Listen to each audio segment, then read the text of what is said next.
یوسف رضا کو فوری طور پر ریزائن کرنا چاہیے.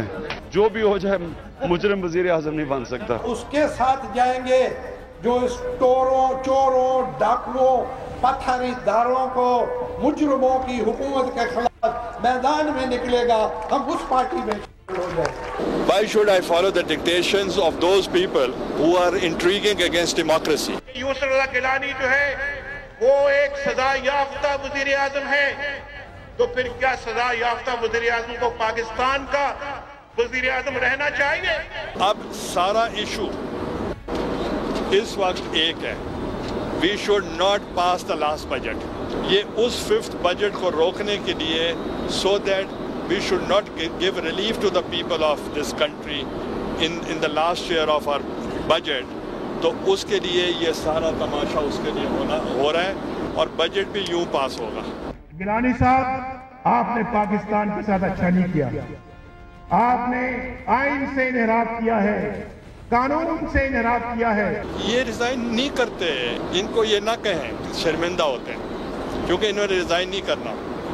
اور یہ ریزائن نہیں کرتے تو ان کی تحریک نہیں بنتی. تحریک بنتی ہے then they are out of the government. They should burn their boats and then fight against us. آئے مل کر پاکستان میں ایسا انقلاب برپا کریں کہ آئندہ کبھی اس طرح کے غاصب حکمران دوبارہ اقتدار میں نہ آ سکے. میاں محمد نواز شریف صاحب, میں تو ابھی بھی احترام سے نام لیتا ہوں کہ جب وہ سزا یافتہ تھے ہم میں سے کسی نے تانا دیا. میرے تو 5 سیکنڈ کی سزا ہوئی, ان کو لائف امپریزنمنٹ ہو گئی.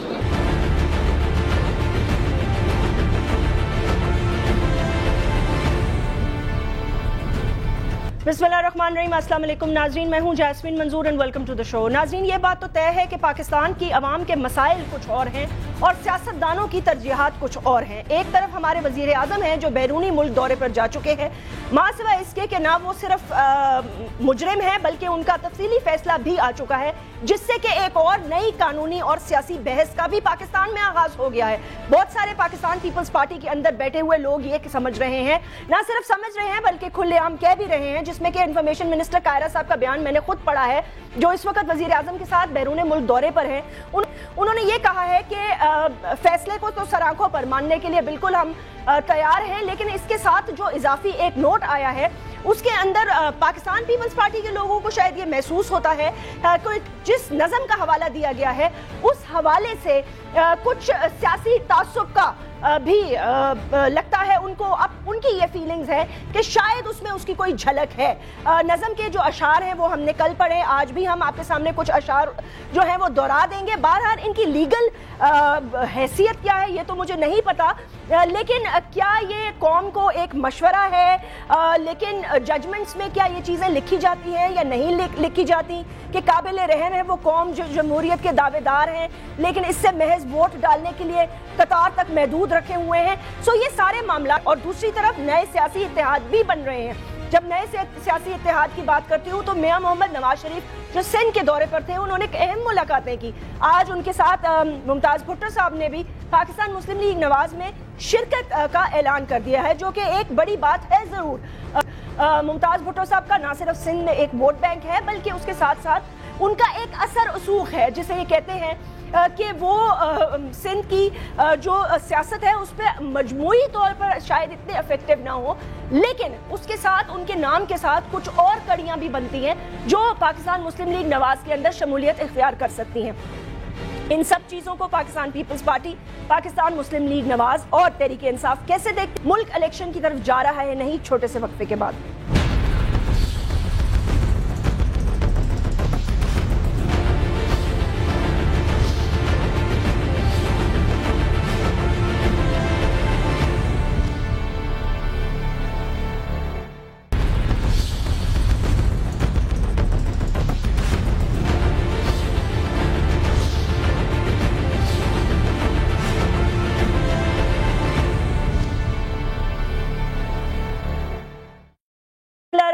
ناظرین ایک دفعہ پھر ویلکم بیک. فواد چودھری صاحب ہمیں جوائن کیا ہوا ہے, انہوں نے اسپیشل اسسٹنٹ ہیں وزیر اعظم گیلانی صاحب کے, پاکستان پیپلز پارٹی.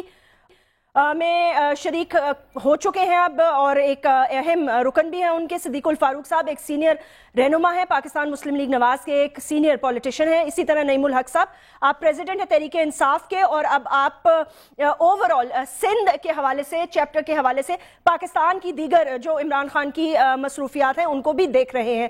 بہت بہت شکریہ، آپ سب لوگوں کو میں ویلکم کرنا چاہوں گی۔ صدیق الفاروق صاحب، یہ جو وزٹ ہے اس کے حوالے سے آپ کیا کہیں گے؟ بہرحال عوام تو یہ پوچھنا چاہتی ہے کہ اس وقت وزیر اعظم کو ملک میں ہونا چاہیے تھا۔ بسم اللہ الرحمن الرحیم۔ جیسمین بہت شکریہ۔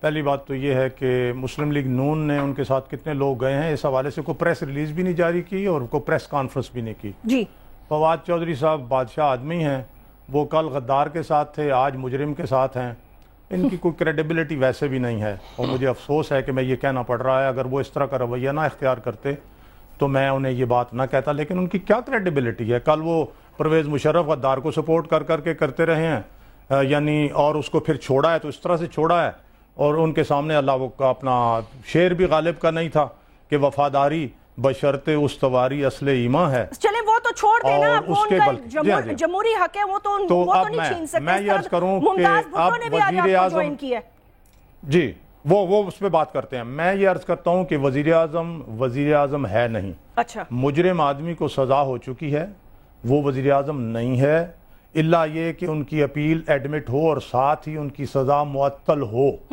ایک جو ریفرنس ہے وہ جا چکا ہے الیکشن کمیشن کے پاس، 30 دن کے اندر الیکشن کمیشن نے فیصلہ کرنا ہے، 30 دن کے اندر انہوں نے پیٹیشن جو ہے وہ اپیل بھی دائر کرنی ہے، 26 مئی آخری تاریخ ہے، اور 26 مئی کو اگر ان کی اپیل منظور ہوتی ہے تو۔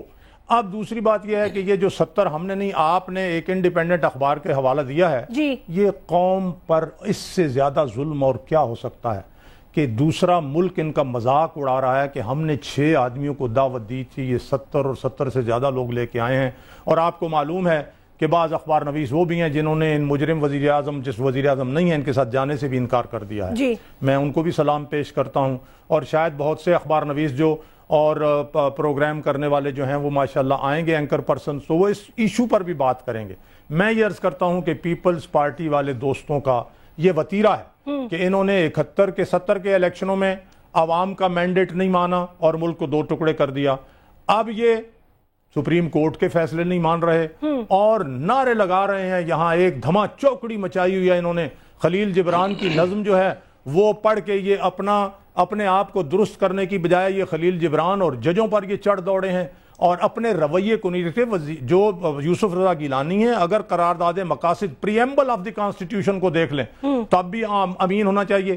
جو پریمبل ہے اور قرارداد مقاصد ہے اور اللہ اور رسول کا جو دین ہے اس کے مطابق خلیفۃ المسلمین عمر فاروق جو ہیں وہ بھی عدالت میں پیش ہوتے ہیں، اور جناب علی سیدنا علی بھی پیش ہوتے ہیں۔ وہ ٹھیک ہے صدیق الفاروق صاحب، لیکن معذرت کے ساتھ اگر اختلاف تو نہیں کر سکتی، ظاہر سی بات ہے یہ، لیکن ایک حیران کن بات تو ہے، مجھے نہیں پتا فواد آپ کو میری آواز آ رہی ہے؟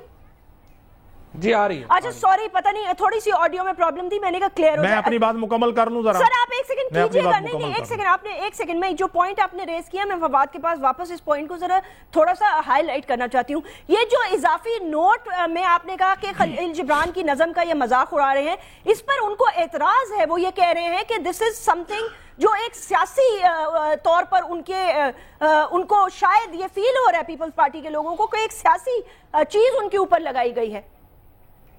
فیصلے کا حصہ نہیں ہے، یہ ایک اضافی نوٹ ہے۔ ایک لمحہ میں بات کر لوں پھر آپ اپنی بات کریں۔ فیصلہ متفقہ جو ہے اس کے علاوہ ایک جو جج ہے اس نے ایک ادبی انداز میں اس نے ایک چیز محسوس کی ہے، تاریخ سے اٹھائی ہے ایک چیز اور وہ سامنے رکھ دی ہے، اور میں سمجھتا ہوں کہ اس کو تو اپریشیٹ کرنا چاہیے کہ کس سچویشن سے ہم گزر رہے ہیں۔ نہیں سر، ایک سیکنڈ معذرت کے ساتھ، میں نے دیکھا، مجھے نہیں پتا، مجھے تو یہی پتا ہے کہ جج نہیں بولتا، اس کا قلم بولتا ہے، لیکن اگر آپ یہ سمجھتے ہیں کہ یہ مطلب ہے کہیں اور بھی دنیا میں ایسا ہوتا ہے کہ ججمنٹس کے ساتھ جو ہیں وہ شعر و شاعری بھی کی جاتی ہے؟ اضافی نوٹ جی اضافی نوٹ ہوتے ہیں، اضافی نوٹ ان میں شعر و شاعری ہوتی ہے، حکمرانوں پہ ڈائریکٹ مطلب ہو سکتی ہے، بالکل شعر و شاعری کوئی ایسے ہی تو نہیں نہ اٹھا کے رکھی، یا علامہ اقبال کی شاعری ہے، خلیل جبران کی شاعری ہے، غالب کی شاعری ہے، دنیا میں پوپ کی شاعری ہے، شیکسپیئر ہے، کیا بات؟ نہیں میں تو ایک سوال اٹھا رہی ہوں فواد، اگر آپ کے پاس کوئی تھوڑا لیگل اس کا نقطہ ہے پھر میں نعیم الحق سے پوچھوں گی۔ آپ ذرا آپ ذرا مجھے 1 منٹ ذرا 30 سیکنڈ دے دیجئے گا تاکہ صدیق الفاروق صاحب کی تسلی کر سکوں میں. پہلی بات تو انہوں نے یہ جو میرے بارے میں کی ہے 1 منٹ تو میں اس کو لوں گا. دیکھیں نواز شریف صاحب پہلے تحریک استقلال میں تھے, اس کے بعد وہ ضیاء الحق صاحب کے ساتھ گئے, پھر جنیجو صاحب کے ساتھ گئے اور آج کل اپنے ساتھ ہیں. صدیق الفاروق صاحب پہلے جمعیت میں تھے, اس کے بعد اب یہ نون میں آگئے. اس کے بعد ان کو کوئی پارٹی اور پاگل ہی کوئی ہوگا جو ان کو نون کے علاوہ کوئی لے گا, یہ کہیں نہیں جا سکتے, یہ یہی رہیں گے. ان کے ساتھ امیر مقام پرویز مشرف صاحب کے ساتھ ہیں, اب وہ کہتے ہیں وہ میرے بھائی ہیں اور نواز شریف میرے لیڈر ہیں, وہ ان کے ساتھ ہیں. ماروی میمن جو تھی وہ ساتھ ہیں, آج ممتاز بھٹو ان کے ساتھ آ گئے ہیں. تو پہلی بات تو یہ ہے کہ اپنے گریبان میں جھانکے اس کے بعد بات کیا کریں, اور چونکہ ان کی کہیں کوئی اور جگہ اور حیثیت نہیں ہے, یہ یہیں پہ رہیں گے. اب ذرا آپ آگے چل کے دیکھتے ہیں کہ جو انہوں نے یہ جو گفتگو کی ہے, کہ جو ابھی یہ پہلے آخری بات جو انہوں نے کی ہے کہ ایڈیشنل نوٹس میں جو شاعری والی بات آپ نے کی, یہ کوئی مشاعرہ ہو رہا تھا کیوں جی؟ جج صاحب جو ہیں وہ ان کے بارے میں جو اگر موریلٹی کی بات ہے یا بات ہے تو جو جج صاحب ہیں ان کو کہا گیا تھا کہ یہ 5 ججز اس میں نہ بیٹھیں بینچ میں. موریلٹی تھی وہ نہ بیٹھتے اگر پیپلز پارٹی کو نہیں یقین تھا.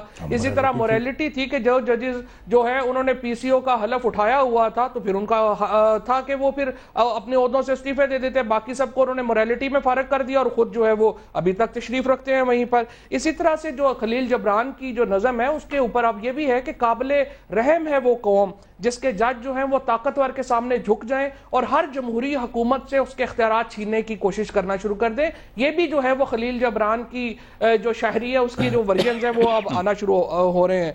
جہاں تک آپ نے شروع میں بات کی پرائم منسٹر صاحب کی, تو پرائم منسٹر صاحب پاکستان کے عوام کی 2/3 میجورٹی سے ابھی جو ریزولوشن پاس ہوئی ہے وہ ان کو محافظ آئین کہتی ہے. آج جو پارلیمانی پارٹی کی میٹنگ ہوئی, کیو لیگ کی اور پیپلز پارٹی کی, انہوں نے ان کو محافظ آئین کہا. تو اب جمہوریت میں میجورٹی از اتھارٹی.